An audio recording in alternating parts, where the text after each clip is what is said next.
어느 날 데이빗이라는 남자가 있었다. 데이빗은 평소에 인터넷을 많이 사용하는 사람이었다.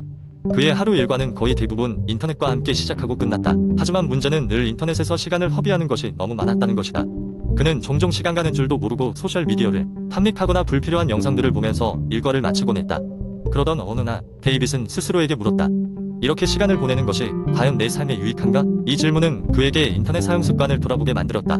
그는 인터넷을 어떻게 사용할지에 대해 다시 생각하고 싶었다. 데이빗은 인터넷도 충분히 나에게 이로운 도구로 사용할 수 있지 않을까? 라고 마음먹었다. 그리하여 그는 인터넷을 더 건강하고 유익하게 활용하는 방법들을 탐색하기 시작했다. 처음으로 그는 자신이 언제 인터넷을 사용하는지 매일 기록하기로 했다. 데이빗은 시간을 낭비하는 주된 원인이 무엇인지 알아내기 위해 하루의 활동을 꼼꼼히 적어보았다. 기록을 통해 그는 대부분의 시간을 무의미한 뉴스 기사, 끝없는 유튜브 영상, 그리고 소셜미디어에 소비하고 있다는 것을 깨달았다. 이후 데이빗은 하루 일과를 분단위로 계획해 들어갔다. 그리고 특정 작업에 얼마만큼의 시간을 할당할 것인지 정했다. 중요한 업무와 학습 정보 수집을 위한 시간은 일정표에 포함하고 소셜미디어와 오락은 제한된 시간 동안만 하기로 했다. 다음으로 데이빗은 정보를 효율적으로 수집하는 방법을 배우기로 결심했다. 그는 신뢰할 수 있는 뉴스 사이트와 전문 정보 웹사이트 몇 군데를 골라 저장했고 매일 아침 30분씩 이 사이트들을 점검하며 하루를 시작했다. 또한 새로운 정보를 접할 때 깊이 있게 이해하기 위해 그 주제에 대해 더 읽고 연구하기로 했다. 그는 단순히 스크롤만 하는 것이 아니라 매일 새로운 것을 배우는 시간을 가졌다. 아이디어를 얻기 위해 데이빗은 다양한 온라인 강좌와 워크숍에 참여하기도 했다. 그는 많은 분야의 다양한 지식을 쌓고 관심 분야에 대해 더 깊이 이해할 수 있었다. 이런 노력 덕분에 데이빗은 그의 인터넷 사용이 더 생산적이고 의미 있는 시간이 됨을 느낄 수 있었다. 그렇게 몇 달이 지나고 데이빗은 처음 인터넷 습관을 개선하려고 했던 때보다 훨씬 더 풍요로운 삶을 살고 있었다. 그는 자신의 관심사에 대해 더 많은 것을 학습했고 직장에서도 더 나은 성취를 이룰 수 있었다. 가족과 친구들과의 관계도 개선되었고 그는 과거보다 더 많은 이야기를 나눌 수 있는 사람이 되었다. 데이빗은 인터넷이 나쁘거나 해로울 수 있지만 어떻게 활용하느냐에 따라 무한한 가능성을 지닌 도구라는 것을 깨달았다. 인터넷을 현명하게 사용하는 법을 터득한 그는 이 좋은 습관을 주변 사람들과도 나누며 그들 역시 더 나은 인터넷 사용 습관을 가질 수 있도록 돕고 싶어졌다. 결국 데이빗의 삶은 인터넷 때문에 더 낙후된 것이 아닌 인터넷 덕분에 더 밝고 가능성이 가득 찬 미래가 된 것이다. 그는 자신의 경험을 바탕으로 모두가 인터넷을 자신에게 유리하게 활용할 수 있도록 도와주는 블로그와 팟캐스트를 운영하며 지속적으로 사람들에게 영감을 주고 있다. 두 번째 이야기. 어느 봄날 아침 푸르른 하늘 아래서 필자는 자신의 작은 정원에서 로즈마리와 라벤더를 손질하고 있었다. 갑작스레 코끝이 간질간질해지더니 연속적으로 재채기가 터져나왔다. 매년 이맘때면 찾아오는 알레르기 증상이었다. 필자는 이 증상을 해결하기 위해 다양한 방법들을 시도해왔으나 대부분의 약물들은 일시적인 완화만을 제공할 뿐 근본적인 해결책이 되지 못했다. 그러던 중 필자는 친구들로부터 자연치유법의 효능에 대해 듣게 되었다. 이를 계기로 필자는 자가치유의 가능성을 탐구하기로 마음 먹고 곧장 다양한 자연치료법에 대해 깊이 있는 연구를 시작했다. 첫 번째로 눈여겨본 것은 꿀이었다. 지역 농장에서 직접 생산한 천연 꿀이 알레르기에 좋은 효과를 준다는 것이었다. 필자는 매일 아침 차 한 잔에 꿀 한 스푼을 타 먹기 시작했다. 꿀이 가지고 있는 항염증 성분이 몸속 염증을 줄이고 면역 체계를 조절해 준다는 것이다.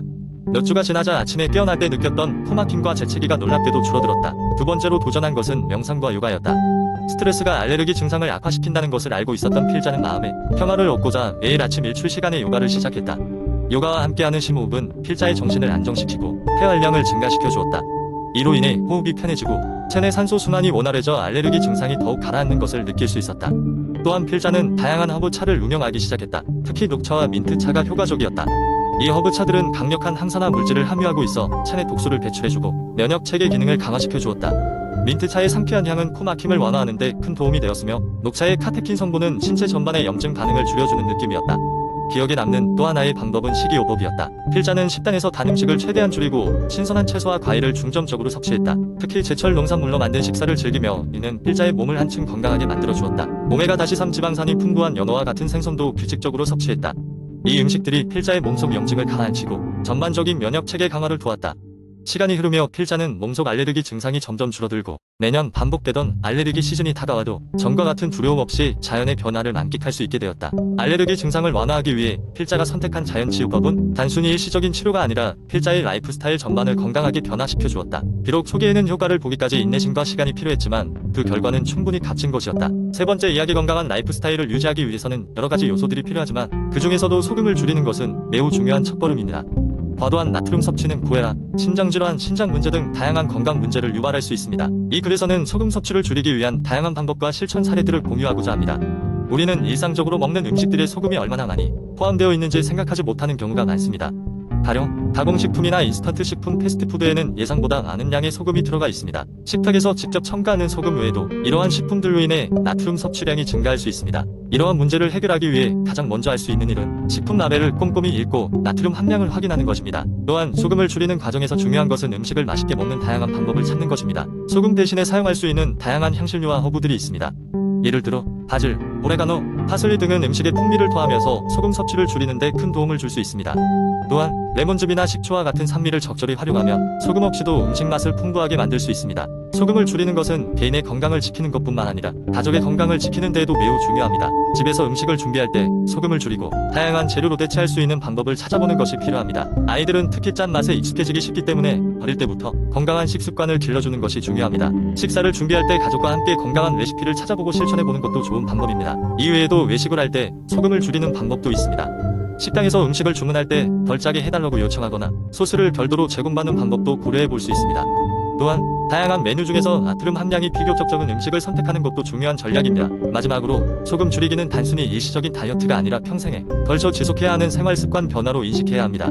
꾸준히 실천하며 점진적으로 나트륨 섭취를 줄일 때 장기적으로 건강에 긍정적인 영향을 미칠 수 있습니다. 이를 위해서는 강한 의지와 함께 지속적인 노력이 필요합니다. 소금 줄이기는 건강을 위한 작은 시작이지만 그 결과는 매우 큰 차이를 만들 수 있습니다. 우리의 생활 속에서 작지만 중요한 이 변화를 시작해보세요. 건강한 미래를 위한 첫걸음, 소금 줄이기와 함께 시작해봅시다. 네 번째 이야기, 요즘 들어 홈트레이닝에 관해 관심이 많아졌어요. 헬스장을 가고 싶어도 시간과 돈이 걸림돌이 되고 나니까요. 홈트레이닝은 이런 문제를 해결해주는 훌륭한 대안입니다. 많은 돈을 들이지 않고도 건강을 유지할 수 있는 방법에 대한 이야기를 나누고자 합니다. 처음 홈트레이닝에 입문하게 된 계기는 코로나19 팬데믹입니다. 집 밖으로 나가는 것이 제한되다 보니 자연스럽게 집에서 할 수 있는 운동을 찾게 됐죠. 그때만 해도 홈트레이닝에 대한 정보는 많지 않았지만 유튜브와 인터넷의 힘을 빌려 조금씩 시작하게 됐어요. 무엇보다 좋은 점은 특별한 기구가 필요 없다는 겁니다. 우선 손쉽게 시작할 수 있는 운동 중 하나는 스쿼트입니다. 스쿼트는 전신 운동의 기본으로 다리 근육부터 허벅지, 엉덩이 근육까지 단련하는 데 효과적입니다. 처음에는 자세 교정에 집중하세요. 다리를 어깨 너비로 벌리고 무릎이 발끝을 넘지 않도록 주의하며 엉덩이를 뒤로 빼는 느낌으로 시작하면 됩니다. 두 번째로 추천하는 운동은 플랭크입니다. 전신 근력을 키우는 데 큰 도움이 되죠. 플랭크 자세에서는 몸을 일직선으로 유지해야 합니다. 처음엔 30초 정도 버티는 것을 목표로 해보세요. 이 운동은 코어 근육을 강화시켜 전반적인 체력 향상에 도움을 줍니다. 그 다음에는 런지 운동을 소개해드릴게요. 이 운동은 균형 감각과 하체 근력을 동시에 길러줍니다. 한쪽 다리를 앞에 놓고 다른 다리는 뒤로 빼면서 무릎을 구부리는 자세를 취합니다. 반복할수록 균형 잡는 능력도 자연스럽게 향상됩니다. 또 빠질 수 없는 것은 푸시업입니다. 상체 근력을 강화하는 데 탁월하죠. 푸시업은 팔, 어깨, 가슴 근육을 강화시켜 상체 라인을 더 매끈하게 만들어줍니다. 손을 어깨 너비로 벌리고 엎드려 눕듯이 시작하여 천천히 바닥을 밀어주는 방식으로 합니다. 마지막으로 스트레칭을 잊지 마세요. 운동 후에는 반드시 스트레칭을 통해 근육을 풀어주세요. 스트레칭은 부상을 예방하고 하루의 피로를 풀어주는데 정말 중요한 역할을 하거든요. 홈트레이닝의 가장 큰 장점은 언제 어디서나 실천할 수 있다는 것입니다. 또한 자신에게 맞는 운동 루틴을 자유롭게 설정할 수 있다는 점도 큰 매력입니다. 처음에는 혼자서 하는 것이 막막하게 느껴질 수도 있겠지만 작은 실천부터 하나씩 해보세요. 꾸준히 운동하다 보면 어느새 건강한 삶을 살고 있는 자신을 발견하게 될 겁니다. 핵심은 지속적인 실천에 달려 있습니다.